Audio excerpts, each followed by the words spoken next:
Pathetic Wet Cats. Written and read by Kitty Mello.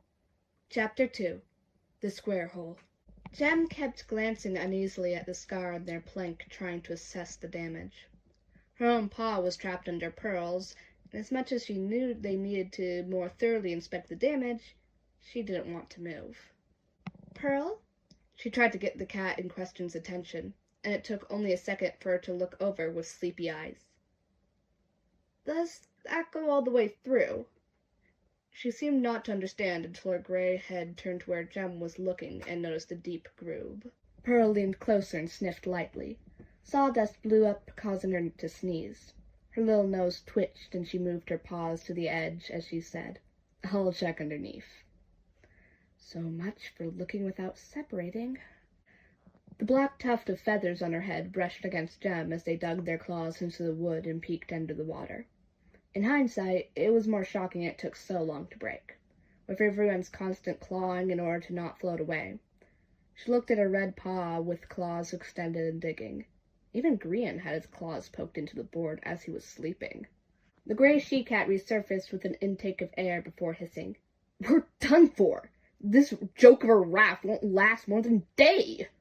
She hunched in on herself as she dramatically pouted.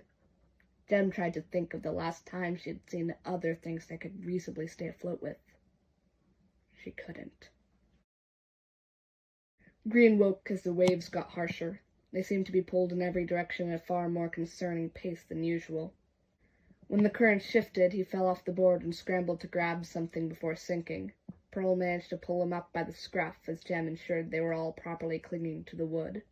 Grian could feel his paws slipping again. He reached for an edge he could latch onto and snap! Suddenly, he was drifting away. He could hear shouting but not discern what was being said. Even though his ears were always kept flattened to avoid being clogged, water had slipped in and muffled yet another of his senses.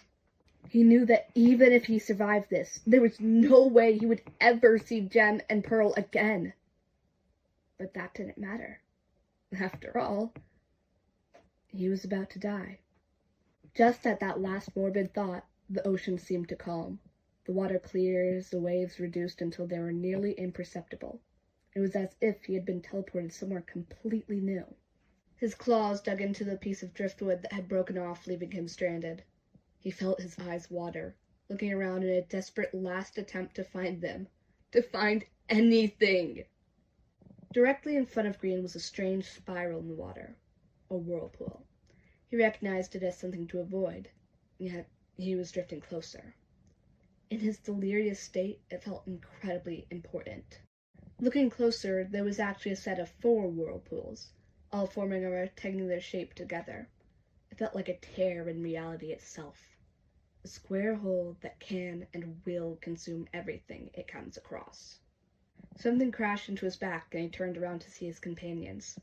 They all began to nuzzle in relief, and they were clearly talking to him, but he couldn't hear what they were saying. He hoped he wasn't permanently deafened. With his tail twined in pearls and his head on Jem's shoulder, he looked back at the square hole. Somehow, he felt that his proximity to it was the only thing saving him.